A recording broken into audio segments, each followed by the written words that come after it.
Hello बच्चों, let's read this question. Question says a plane mirror of circular shape with radius r equal to 20 cm is fixed to the ceiling.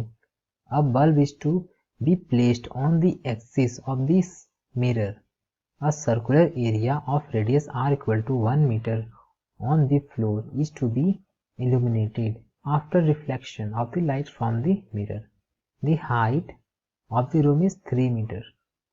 What should be the maximum distance from the center of the mirror where bulb is to be placed so that the required area is illuminated? So इस question में क्या बोल रहा है, ceiling में एक circular shape की mirror लगी हुई है, प्लेन मिरर. ओके, सो इस तरह से सर्कुलर शेप में एक मिरर लगी हुई है सीलिंग में. ओके, और ये जो फ्लोर है यहाँ पे हमें जो इल्यूमिनेट करना है जिस सर्कुलर एरिया को, वह है उसकी जो रेडियस है वो है 1 मीटर. ओके, सो ये कितनी है, ये है 1 मीटर. सो ये हमें इल्यूमिनेट करनी है. सो हमें बल्ब को, सपोज कि हमें बल्ब को इस तरह से रखना है, ओके, कि अगर ये बल्ब जले तो यहाँ से रिफ्लेक्ट होके अगर यहाँ पे जाए रे ऑफ द लाइट तो इस पर्टिकुलर डायमीटर को वो इल्यूमिनेट करे. ओके, सो सपोज हम यहाँ सोर्स मान लेते हैं, ठीक है, सोर्स ऑफ द लाइट, और ये है मिरर, प्लेन मिरर, और ये जो सर्कुलर एरिया है इसको इल्यूमिनेट करना है. ओके, और from the centre of the mirror, okay, ये सोर्स है, इस डिस्टेंस को हमें फाइंड आउट करना है और इसको हम लोग नाम दे देते हैं h, स्मॉल h. ओके, और ये जो फ्लोर से रूफ की जो डिस्टेंस है यहाँ पे, ओके, सीलिंग से जो डिस्टेंस है वो कितनी है, ये है 3 मीटर. ओके, ये है 3 मीटर. सो अगर हम इसको एक्सटेंड करते हैं इस तरह से, ओके, तो क्योंकि ये प्लेन मिरर है, सो ये जो सोर्स ऑफ द लाइट है उसको हम इमेजिन कर सकते हैं इस जगह पे, इसको हम एस डैश लिख देते हैं. ओके, तो इस तरह से हम इसको कर सकते हैं. तो इस क्वेश्चन में क्या की पॉइंट्स हुए, सो यहाँ पे की पॉइंट्स हैं, की पॉइंट्स. ओके, हमें यहाँ पे यूज करना है property of similarity of triangle. Okay, property of similarity of triangle. Okay, of triangle. So अगर हम यहाँ पे ध्यान से देखें और एस्टेस को अगर हम कनेक्ट करें फ्लोर से, ओके, सो यहाँ पे हम सपोज ये है B और ये है C. ओके, तो यहाँ पे एस्टेस, ये ट्राइंगल हो गया, एक ट्राइंगल हो गया एस्टेस B एंड C. ओके, और इसको सपोज हम P और Q मानते हैं, तो ये जो ट्राइंगल है ये क्या हो जाएगा, ये हो जाएगा ट्राइंगल एस्टेस PQ. ओके, सो हम इन दोनों ट्राइंगल की बात करेंगे. अब यहाँ पे ये जो BC डिस्टेंस है ये क्या है, ये है कैपिटल R.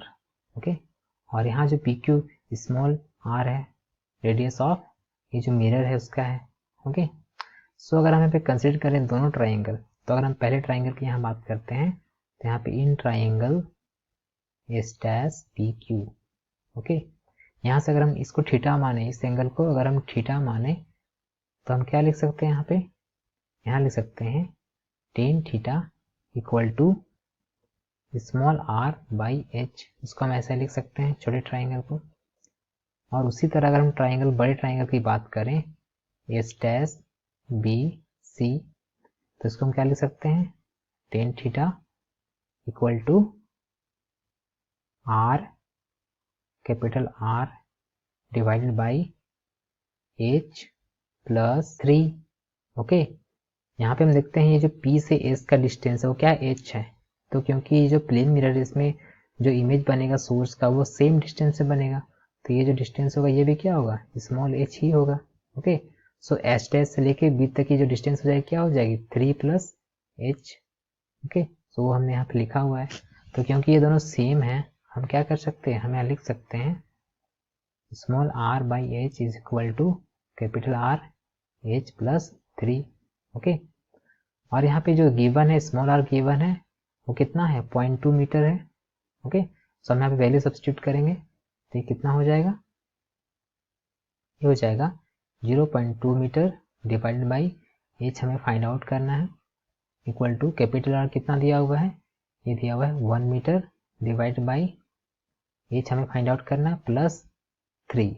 ओके, तो इसको सॉल्व करते हैं तो ये कितना हो जाएगा, 0.2h plus 0.6 equal to h।